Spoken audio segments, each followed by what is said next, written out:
मामा काय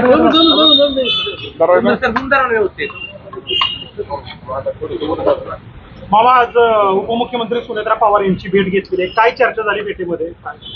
आपल्या सर्वांना माहिती आहे की अजितदादा पवार साहेबांचं अपघाती निधन झालं.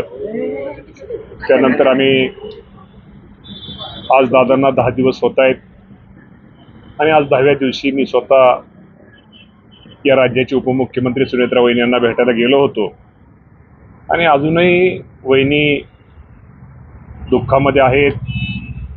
निश्चित प्रकारे आम्ही वहिनीने एकच सांगलं की आम्ही सगळे तुमच्याबरोबर आहोत. भविष्यामध्ये दादांच्या नंतर आपल्याकडून या राज्यातील जनतेच्या अपेक्षा आहेत आणि आपण सगळेजण एकत्र काम करूया. आणि अशाप्रमाणे आज वहिनींशी चर्चा झाली आणि दादांच्याच विषयी चर्चा. आज कुठला राजकीय विषय आज कुठला नव्हता की दादांच्या आठवणी, दादांचे विषय. कारण का मी दादांच्या जवळ होतो हे वहिनींना पण संपूर्ण पवार कुटुंबियांना माहिती आहे. त्यामुळे वहिनींची त्या निमित्तानं भेट घेतली. दोन्ही राष्ट्रवादीच्या विलिनीकरणाची चर्चा करत गेल्या अनेक दिवसापासून जोर धरते. नक्की काय सुरू आहे राष्ट्रवादी या बाबतीमध्ये? निश्चित प्रकारे खरं तर अजून वहिनी दुःखात आहेत, सगळं पवार कुटुंब दुःखात. अजून 13 दिवस होते. 13 दिवसानंतर आमचे वरिष्ठ मंडळी या बाबतीमध्ये बसतील आणि सगळ्यांच्या भावना ऐकतील. परंतु आज या विषयावरती अजून 13 दिवस बोलणं योग्य नाही आहे. आणि वहिनी ज्यावेळेस दुःखातून संपूर्ण बाहेर 13 दिवसानं ते येतील या बाबतीमध्ये, त्या बाबतीमध्ये जो काय विषय असेल, जे काही चर्चा असेल त्यानंतर या बाबतीमध्ये चर्चा केली जाईल. पण 13 दिवस माझी पण आपल्याला विनंती की अजूनही दादांचे 13वा झाल्यानंतर या बाबतीमध्ये आपण चर्चा केलेली बरी. तुम्ही खूप दादांच्या जवळ होता, अगदी खंडेर समर्थक म्हणण्यापेक्षा जवळचे मित्रत्वाचं तुमचं नातं होतं. काय या विलिनीकरणासंदर्भात दादांनी तुमच्याबरोबर चर्चा केली का? कारण राष्ट्रवादीचे काही मंत्री म्हणतात, वरिष्ठ नेते म्हणतात की आमच्याबरोबर कुठली चर्चा झाली नव्हती. दुसरीकडे शशिकांत शिंदे असे म्हणतात की मी आस्तींची शपथ घेऊन सांगतो की आमच्याबरोबर चर्चा होत होत्या. तुमच्याबरोबर काही चर्चा झाली नाही? आता माझं म्हणणं आहे खरंच या बाबतीमध्ये कुणीच त्याला वेगळा रंग देऊ नये. अजून 13 दिवस होऊ द्या ना. 13 दिवस झाल्यानंतर आपण या बाबतीमध्ये निश्चित प्रकारे चर्चा झाली का नाही झाली किंवा झाली न झाली या बाबतीमध्ये आज त्याची चर्चा करण्यापेक्षा अजून 13 दिवसाला मला वाटतं सोमवारी मंगळवारी तो 13वा आहे, त्यानंतर आपण निश्चित प्रकारे या बाबतीमध्ये चर्चा करू.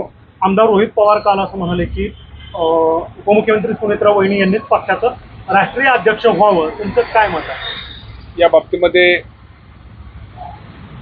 सर्व आमदारांचं मत हे निश्चित प्रकारे तेच आहे की सुनेत्रा वहिनींनी अध्यक्ष व्हावं का न व्हावं या बाबतीत आता सगळ्या आमदारांची चर्चा होईल. परंतु शेवटी दादांच्या नंतर वहिनींनी राज्याचा कारभार, देशाचा कारभार, पक्षाचा पाहावा ही सगळ्या आमदारांची इच्छा जरी असली, या बाबतीमध्ये 13वा झाल्यानंतर सर्वांशी चर्चा करून निश्चित प्रकारे त्या बाबतीमध्ये सर्व आमदारांशी चर्चा करून योग्य तो निर्णय होईल. तुमचं स्वतःचं वैयक्तिक मत काय? माझं मत वेगळं. मी तर पवार कुटुंबाच्या जवळच आहे.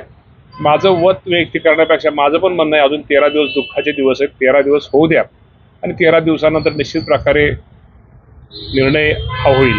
अजितदादांचा अपघात की घातपात अमोल मिटकरी सातत्यानं विधानं करतायत. 5 माणसं होती, असं एखाद्याच्या अपघाताचं, एखाद्या दुःखाची बातमी पवार दादा जाण्याची सगळ्यांना दुःखद बातमी आहे. या बाबतीमध्ये यामध्ये कुणीही राजकारण करू नये.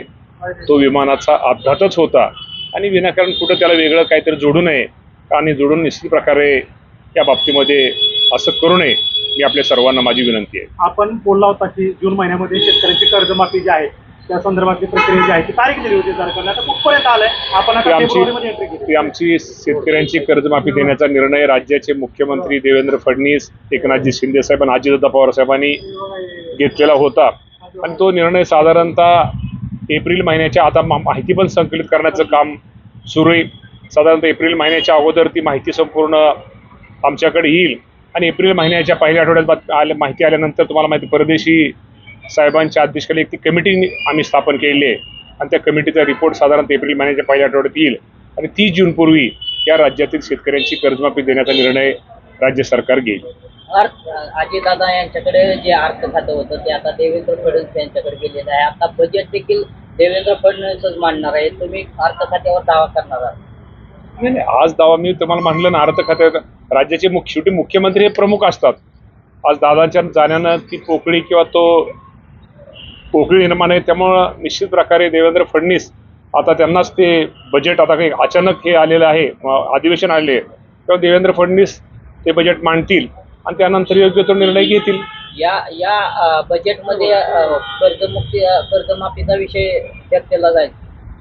बजेटमध्ये म्हणण्यापेक्षा तुम्हाला माहिती आहे की मुख्यमंत्र्यांनी आणि दोन्ही उपमुख्यमंत्र्यांनी हा निर्णय जाहीर केलेला आहे. कर्जमाफी तर ही शेतकऱ्यांना दिली जाणारच आहे आणि त्याचा आणि बजेटचा काय विषय, म्हणजे त्यामध्ये ते तरतूद थोडीफार करता येईल, परंतु तो विषय नाही. दिलेला शब्द निश्चित प्रकारे ते आमचं युतीचं सरकार निश्चित प्रकारे पाळेल. इंदापूरमध्ये काय आहे? जिल्हा परिषद पंचायत समितीचा किती विश्वास वाटतं की राष्ट्रवादीचे उमेदवार विजय होते? आमची इंदापूरची जनता खूप हुशार आहे. कोणाच्या तरी भाषणाला, कोणाच तरी प्रचार सभेला, कोणाच तरी बोलण्याला जनता कधीच भुलणार नाही आहे. त्यामुळं निश्चित प्रकारे माझं आणि हर्षवर्धन पाटलांचं पूर्वी आमच्या दोघांचेच दोन हे असायचे, पण आज आम्ही दोघंही एकत्र तालुक्याच्या विकासासाठी एकत्र आलेलो आहोत. राष्ट्रवादीच्या घड्याळ्या चिन्हावरती आमचे सगळे 24 निवडणूक लढवत आहेत आणि तुम्हाला कळेल, मी बोलण्यापेक्षा तुम्ही माझं आता हे रेकॉर्ड करा. मी जे बोलतोय साधारणतः परवा दिवशी तुम्हाला ते जी माहिती ते रेकॉर्ड परत ते वाजून दाखवा. आमचे 24चे 24 उमेदवार हे चांगल्या मतांनी निवडून येतील.